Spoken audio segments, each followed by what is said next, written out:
آج ناظرین اسی بارگاہ میں عظیم بارگاہ میں مل کے چلتے ہیں جنہیں دنیا انتہائی احترام کے ساتھ سر جھکا کر اپنی عقیدتوں کے نذرانے بھی پیش کرتی ہے، جو نگہبان رسالت صلی اللہ علیہ وآلہ وسلم ہیں، ام رسول صلی اللہ علیہ وآلہ وسلم ہے، ناصر رسول صلی اللہ علیہ وآلہ وسلم ہے، نگاہ خان رسول صلی اللہ علیہ وآلہ وسلم ہے، یعنی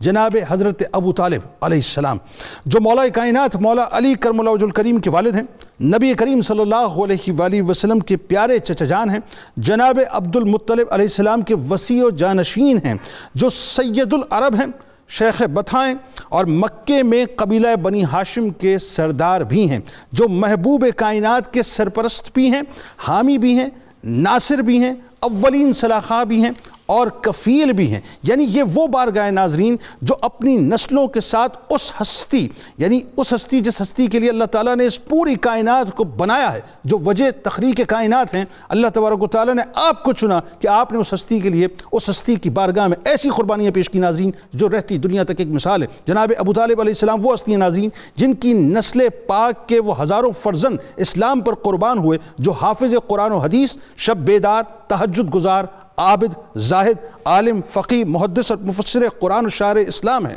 جو عظمت کی ان بلندیوں پر فائز ہیں کہ محبوب خدا بھی ہیں اور محب محبوب خدا بھی ہیں، جن کو یہ شرف کہ رسالت و نبوت جس کے حصار میں پوری کائنات ہے ناظرین، پوری کائنات اسی کے حصار میں ہے، آپ علیہ السلام کے حصار میں رسالت و نبوت رہی، یعنی یوں کہنے دیجئے مجھے کہ وہ ڈھالے کائنات ہیں، جن کو یہ شرف کہ آپ علیہ السلام نبوت و رسالت کے تو کسٹوڈین ہیں ہی، مگر ساتھ ساتھ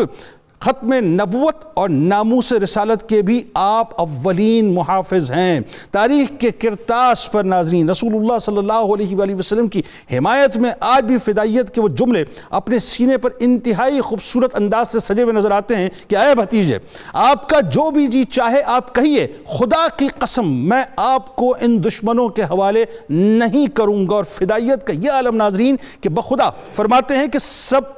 یعنی سارے مل کر بھی آپ تک نہیں پہنچ سکتے جب تک کہ مجھے مٹی میں دفن نہ کر دیا جائے۔ ذرا سوچئے کہ کس انداز سے اپنے پیارے بھتیجے کے اب ڈھال بن کر اس وقت کفار کے سامنے کھڑے تھے۔ سیدنا ابو طالب علیہ السلام وہ ہیں ناظرین جنہوں نے شجر اسلام کی آبیاری کی، جن کی قربانیوں سے محسن انسانت صلی اللہ علیہ وآلہ وسلم کے بازو انتہائی مضبوط ترین ہوئے۔ سیدنا ابو طالب علیہ السلام جن کے آئینی ارادوں، رعب و دبدبے اور وقار سے کفار کانپا کرتے تھے، جن کی حکمت عملی سے کفار کی نیندیں حرام ہو جایا کرتی تھیں، جب کفار مکہ کی دشمنی اور دھمکیاں ناظرین اپنے عروج پر پہنچی تو بنو ہاشم اور بنو مطلب کی طرف سے عزم مصمم کا اقرار اور کفار مکہ کے سامنے جناب ابو طالب علیہ السلام کی فدائیت و محبت کا ببانگ دہل اظہار آج بھی قربانیوں کی داستانوں میں اس طرح سے محفوظ ہے کہ خانہ خدا کی قسم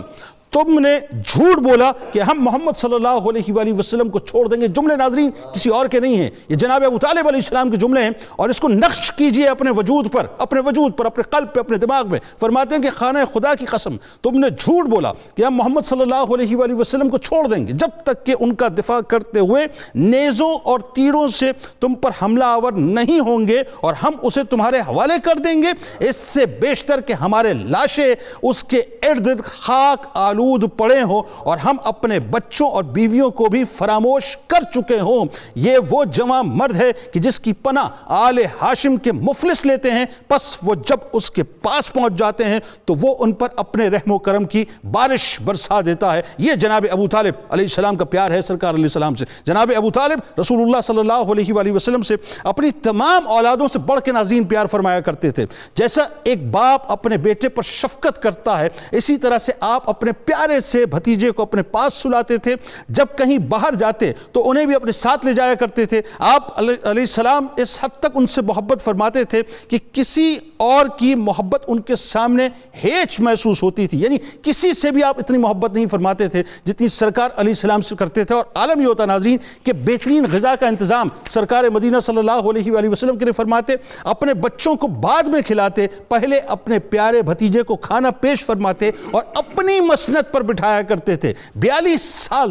سال تک ناظرین کم و بیش مسلسل وفاداری و قربانی پیش کی۔ شیبی ابی طالب کے 3 سال کی میسوری میں رات بھر جاگ کر سرکار مدینہ صلی اللہ علیہ وآلہ وسلم کی جان کی حفاظت فرمایا کرتے تھے۔ سرکار علیہ السلام کے بستر استراحت پر کبھی اپنے کسی بیٹے کو، کبھی اپنے بھائی کو سلاتے اور سرکار علیہ السلام کے لیے دوسرا بستر بچھایا کرتے تھے۔ یہ مجھے کہنے دیجئے ناظرین، میں سوال کرنا چاہتا ہوں اس وقت جہاں مجھے سنا جا رہا ہے کہ یہ رسالت تو ختم نبوت کی محافظت کی انتہا نہیں ہے تو اور کیا ہے؟ مطلب اگر دشمن حملہ آور ہو تو اسے سرکار علیہ السلام کا جو آرام کا مقام ہے اس کا پتہ نہ چلے، ہاں تکلیف پہنچے تو میری اولادوں کو پہنچے، میرے بھائیوں کو پہنچے، سرکار علیہ السلام کو کچھ بھی نہ ہو۔ جناب ابو طالب علیہ السلام درد مندوں اور محروموں کی بھی پناہ گاہ تھے ناظرین۔ اخلاق و اخلاص کا عالم یہ تھا کہ آپ کے بابرکت وجود سے لوگوں میں خوشیاں تقسیم ہوا کرتی تھیں۔ ایسے با قدرت انسان تھے ناظرین کہ تاریخ ان کے ثبات قدم، استقامت اور فداکاری کو ان کے فرزند ارجمند حضرت علی علیہ السلام کے علاوہ کسی اور میں نہیں دیکھتی ہے۔